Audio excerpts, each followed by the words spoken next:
भारत के बंटवारे से पाकिस्तान का जन्म तो हो गया था, लेकिन उनकी शुरुआती लीडरशिप बहुत कंफ्यूज थी। जैसे बंटवारे के करीब 9 साल बाद वो अपना संविधान बना पाए। पॉलिटिकल सिस्टम कैसा रखना है, किसको आगे किसको पीछे रखना है, ये सोचते सोचते वहाँ आर्मी ने अपना वर्चस्व जमा लिया।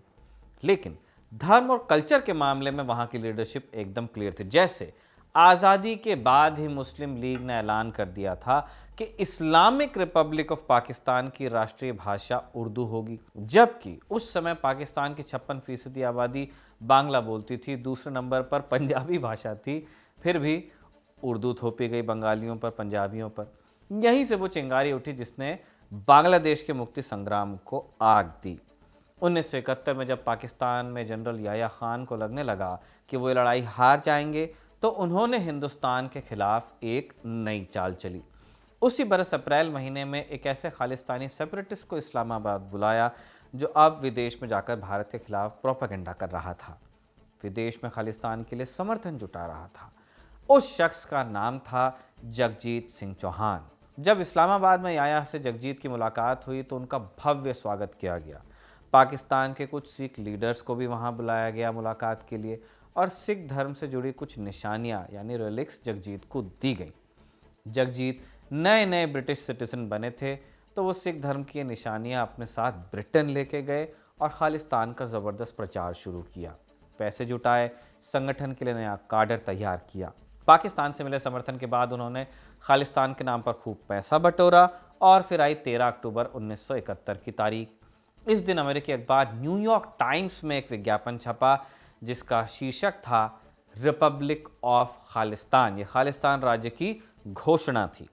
जगजीत सिंह चौहान ने खुद इस सो कॉल्ड खालिस्तान का राष्ट्रपति डिक्लेयर किया खुद को। एक मंत्रिमंडल भी बनाया, कैबिनेट, सिंबॉलिक पासपोर्ट इशू कर दिया, खालिस्तानी डॉलर ले आए। अप्रैल 2007 में उन पर छपी न्यूयॉर्क टाइम्स की रिपोर्ट तो यहाँ तक कहती है कि जगजीत ने ब्रिटेन और यूरोप के कुछ देशों में अपनी एम्बेसीज भी खोली थी। यहाँ दो बातें आप नोट कीजिए। पहली, ये सब ऑपरेशन ब्लू स्टार और सिख विरोधी दंगों के पहले हो रहा था, यानी इन दो घटनाओं से उपजा गुस्सा नहीं था। और दूसरा, ये सब हिंदुस्तान की धरती से नहीं बल्कि बरतानिया से हो रहा था। सबसे ज़्यादा सिख यहाँ है, लेकिन कांड कहाँ, बाहर हो रहा है, इंग्लैंड में।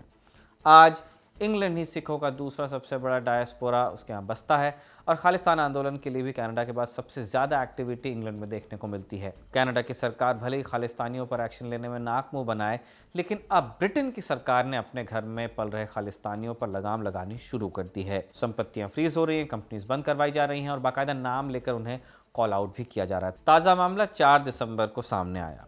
आपकी स्क्रीन पर अभी ब्रिटेन की सरकार की आधिकारिक वेबसाइट दिख रही है।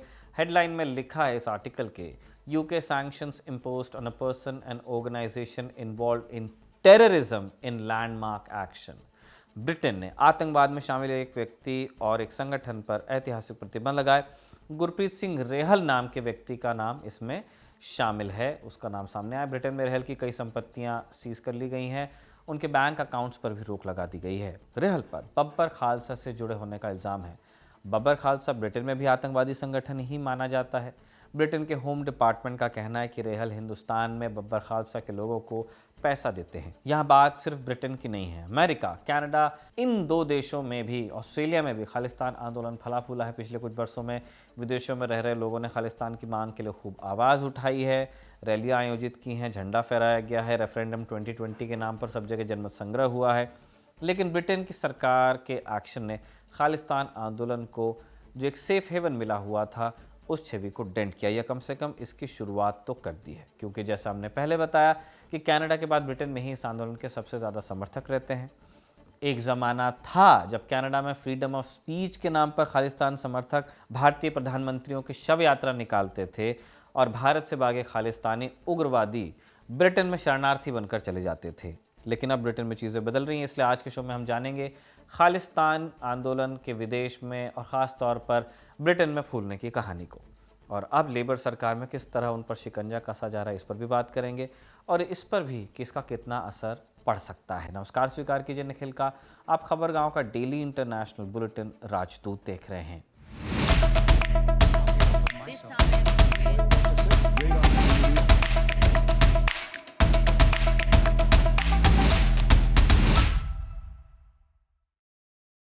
एक सेपरेट सिख स्टेट की मांग हिंदुस्तान की आज़ादी से पहले उठ गई थी, 20 साल पहले। 1930 के आसपास पंजाब में सिखों के बीच सिख होमलैंड पर बात हुई। इस मांग को उठाने में सबसे आगे था शिरोमणि अकाली दल। 1920 में बना यह संगठन खुद को सिखों का प्रतिनिधि कहता था। 1940 में जब मुस्लिम लीग ने लाहौर रेजोल्यूशन पास कर दिया, है ना, एक सेपरेट कंट्री मांगी मुसलमानों के लिए, पाकिस्तान बनाने की मांग हुई, तो अकाली दल को भी मौका मिला कि मुसलमान अपना ले रहे हैं तो हम भी अपना लेंगे। उन्होंने भी अपने अलग देश की मांग की, लेकिन आज़ादी के वक्त इस मांग को किनारे किया गया, जिससे ये लोग नाराज़ हुए। यहाँ पे एक चीज़ को नोट करना बहुत ज़रूरी है कि बिल्कुल इस तरह के एलिमेंट्स थे जो आज़ादी से पहले एक सेपरेट सिख होमलैंड चाहते थे, लेकिन एक ओवरवेलमिंग मेजॉरिटी थी पायस रिलीजियस सिख्स की जो हिंदुस्तान को ही अपना घर मानते थे। हर किसी पर आप ये इल्ज़ाम नहीं लगा सकते। बहुत खून बहाया है सिखों ने हिंदुस्तान के लिए। लेकिन हम 1947 में उस नाजुक पल की बात कर रहे हैं। पंजाब का एक बड़ा हिस्सा तब पाकिस्तान को चला गया, कई सारे पवित्र धर्मस्थल वहाँ चले गए, राजधानी जो लाहौर थी वो पाकिस्तान के हिस्से चली गई। तो ये सारे कुछ कारण थे। शुरुआत में जो खालिस्तान आंदोलन जिस चीज़ को हम कहते हैं, उसे लीड करने वाले जगजीत सिंह चौहान ही थे। इनका जन्म 1927 में टांडा में हुआ था, पेशे से डेंटिस्ट। 1960 के दशक में पॉलिटिक्स में आए, पंजाब की असेंबली से चुनाव भी जीते, एक समय पंजाब विधानसभा के डिप्टी स्पीकर रहे। 1969 में चुनाव हारने के बाद ब्रिटेन गए। यही वो समय था जब भारत में सरकार जो थी खालिस्तानियों पर क्रैकडाउन कर रही थी। जगजीत देश छोड़ने वाले पहले नेताओं में से थे। इसके एक बरस बाद तलविंदर सिंह परमार ने भी देश छोड़ा।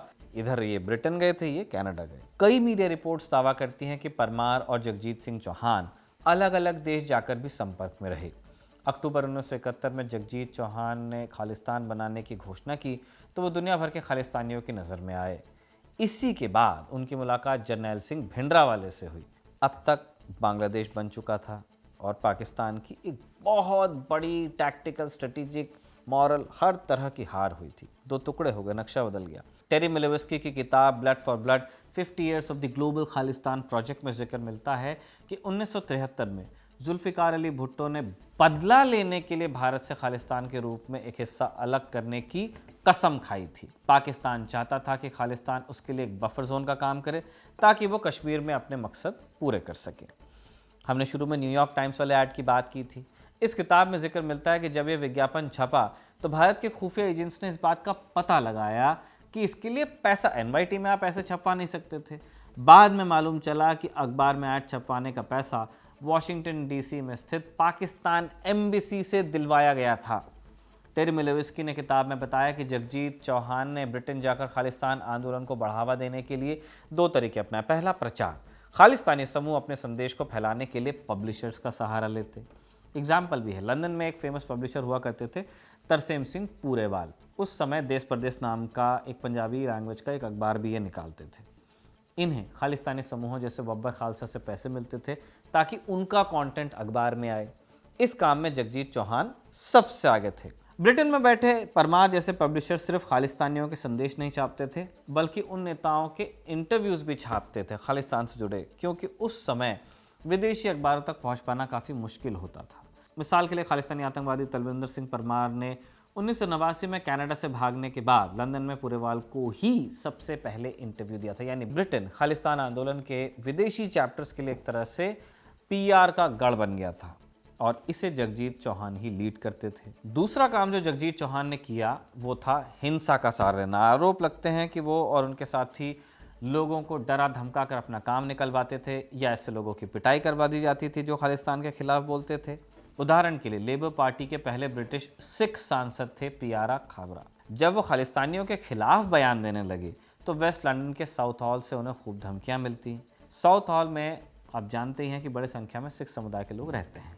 यहाँ खालिस्तानियों की भी एक बड़ी संख्या रहती है, अब भी है। 1992 में जब वो सांसद बन गए तब उन्हें धमकी मिलनी तेज़ हो गई। इससे परेशान होकर ब्रिटेन की सरकार ने उन्हें एक्स्ट्रा सुरक्षा दी। लंदन की मेट्रोपॉलिटन पुलिस के हथियारबंद जवान उनके साथ हर जगह जाते थे।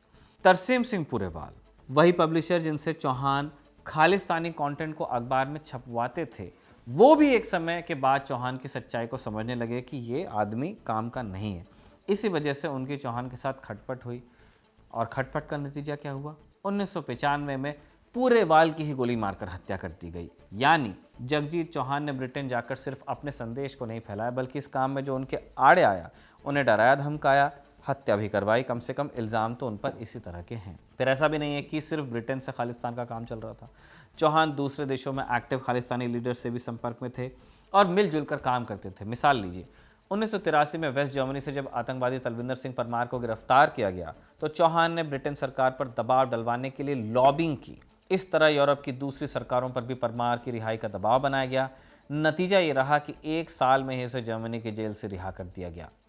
1980 के दशक तक चौहान एक अकेले व्यक्ति थे, लेकिन जर्नैल सिंह भिंडरावाले के उभार के बाद खालिस्तान आंदोलन और बड़ा होता गया। लॉरेन गेयर नाम से एक पॉलिटिकल साइंटिस्ट है। उन्होंने साल 2000 में international journal of Punjab studies में प्रकाशित the globalization of identity politics the Sikh experience में लिखा था, ब्रिटेन में ऑपरेशन ब्लू स्टार ने कई लोगों को नाराज़ कर दिया। लंदन में मेरी मुलाकात एक खालिस्तानी कार्यकर्ता से हुई जो ऑपरेशन ब्लू स्टार की खबर सुनते ही बौखला गया और इंडियन हाई कमीशन की तरफ भागा, उस इमारत पर हमला किया और उसे आग भी लगाई। नतीजतन उससे ब्रिटेन में 2 साल की जेल हुई, लेकिन वो बाद में जाकर एक बड़े प्रवासी संगठन का अध्यक्ष चुना गया। इससे ये बात समझ में आती है कि ब्रिटेन में जो जितने ज़ोर से खालिस्तान का समर्थन करता, चाहे कानून तोड़ना पड़े, उससे खालिस्तानियों के बीच उतना ही समर्थन मिलता। ऑपरेशन ब्लू स्टार और सिख विरोधी दंगों के बाद बड़ी संख्या में माइग्रेशन होता है पंजाब से। खासकर ऐसे लोग माइग्रेट करते हैं जिनके पास रिसोर्सेज थे। ज़्यादातर लोगों ने कनाडा और ब्रिटेन जैसे देशों को चुना क्योंकि यहाँ इमिग्रेशन रिलेटिवली आसान था। जॉन मेजर और मार्गरेट थैचर भले ही कंजर्वेटिव लीडर्स थे, लेकिन उनके दौर में भी इमिग्रेशन की नीतियाँ उतनी मुश्किल नहीं थी जितनी आज हैं। जो लोग जान के खतरे की बात कहते, नागरिकता मांगते, उनको नागरिकता भी मिल जाती। इसी लचीलेपन की वजह से बड़ी संख्या में खालिस्तानी ब्रिटेन पहुँचे। 2007 में जगजीत चौहान का निधन हो गया। आखिरी सांसें हिंदुस्तान में ली, लेकिन वो अपने पीछे खालिस्तान की पॉलिटिक्स को तो छोड़ के गए। साल 2000 के बाद नौजवानों ने खालिस्तान को आइडेंटिटी पॉलिटिक्स से जोड़ा और इस पीढ़ी के कई युवा 1984 के दंगों और ऑपरेशन ब्लू स्टार के बारे में एक तरफा नैरेटिव सुनकर ही बड़े हुए, जिसने भावनात्मक आधार दिया क्योंकि घर पे उसी तरह की बातें होती थी। 9/11 के बाद जब दुनिया भर में मुसलमानों के खिलाफ नफरत की भावना बढ़ी तो मल्टीकल्चरलिज्म का नारा दिया गया जोर शोर से, मल्टीकल्चरल मॉडल। इसी लहर में दुनिया भर की राजनीति में सिखों को भी अपनाया गया कि इनको भी आप गलत नज़र से मत देखिए, अपनाइए। इसी अपनाए जाने की प्रक्रिया की आड़ में बब्बर खालसा इंटरनेशनल और international Sikh youth federation ISYF जैसे संगठन और मजबूत हो गए। फिर नए दौर के लड़कों ने सोशल मीडिया का सहारा लिया। यहाँ से खालिस्तान का प्रचार ऑनलाइन हुआ। ब्रिटेन और कनाडा के गुरुद्वारों को भी खालिस्तानियों ने कैप्चर करना शुरू किया। वहाँ के मैनेजमेंट में अपने लोगों को बिठाया और वहाँ से नौजवानों को भड़काना शुरू किया। 2015 में भारत सरकार ने ब्रिटेन के साथ एक डॉसियर शेयर किया था जिसमें बताया गया था कि देश के गुरुद्वारों में सिख युवाओं को कैसे कट्टरपंथी बनाया जा रहा है।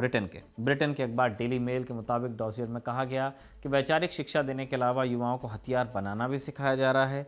यहाँ तक कि कई जगह इम्प्रोवाइज्ड एक्सप्लोसिव डिवाइस यानी ID बनाने की ट्रेनिंग भी दी जा रही थी, जुगाड़ का बम। इस तरह की शिकायतों के बाद ही ब्रिटेन की सरकार ने खालिस्तान को सीरियसली लेना शुरू किया। फिर भी गुरप्रीत सिंह रेहल जैसे लोग दबे छिपे काम कर ही रहे थे ब्रिटेन में। रेहल पर ब्रिटेन सरकार की नज़र बहुत पहले से थी, लेकिन अब जाकर उस पर कार्रवाई हो रही है। ब्रिटेन सरकार को शक है कि रेहल बब्बर खालसा को भारत में फंडिंग देता है। ये भी कहा जा रहा है कि रेहल के बब्बर अकाली लहर नाम के एक संगठन से भी संबंध थे, उस पर भी ब्रिटेन ने प्रतिबंध लगाया है। ब्रिटेन की फाइनेंस सेक्रेटरी लूसी रिग्बी ने कहा है कि देश के फाइनेंस सिस्टम का इस्तेमाल आतंकवाद के लिए करना बर्दाश्त नहीं किया जाएगा। ब्रिटेन की सरकार के एक्शन के बाद ब्रिटेन में कोई भी इंसान या कंपनी रेहल या उससे जुड़े संगठन को पैसा नहीं दे सकेगी। अगर ऐसा करते हैं कोई तो 7 बरस की जेल और भारी जुर्माना हो जाएगा। रेहल पेशे से कारोबारी है। उसे पंजाब वॉरियर्स नाम की एक्सपोर्ट्स इन्वेस्टमेंट कंपनी से जुड़ा बताया जाता है। ये वही कंपनी जिसने कुछ समय पहले इंग्लैंड के मॉकएम्बे फुटबॉल क्लब को ख़रीदा था। रेहल को मॉकएम्बे में कंसल्टेंट के तौर पर शामिल भी किया गया था, लेकिन जब रेहल पर गाज गिरी तो पंजाब वॉरियर्स और मॉकएम्बे फुटबॉल क्लब दोनों ने एक जॉइंट स्टेटमेंट जारी किया और कहा कि रेहल हमसे जुड़ा हुआ नहीं है। यह बात सिर्फ भारत और ब्रिटेन के रिश्तों की नहीं है। जानकार कहते हैं कि ब्रिटेन को अपनी घरेलू सुरक्षा की भी चिंता है। अगर किसी तरह की सुरक्षा चूक ब्रिटेन में हो गई तो वो उसके लिए ही मसला खड़ी करेगी, स्पेशली इमिग्रेंट्स के मुद्दे पर। मार्च 2025 में जब विदेश मंत्री डॉक्टर जयशंकर ब्रिटेन गए थे तब एक खालिस्तानी उनकी गाड़ी की तरफ दौड़ लिया था। वो तो गनीमत रही कि पुलिस वाले ने रोक लिया और सही समय पर रोक लिया। इस तरह की भी आशंकाओं से ब्रिटेन दूर रहना चाहता है, लड़ना चाहता है, इसलिए बताया जा रहा है कि ये एक्शन हुआ है। इसी नोट पर राजदूत का ये एपिसोड कंक्लूड होता है। आप खबरगांव को देखते रहिए। आज का एपिसोड साजिद ने लिखा और इरशाद ने रिकॉर्ड किया। शुक्रिया, शुभ रात्रि।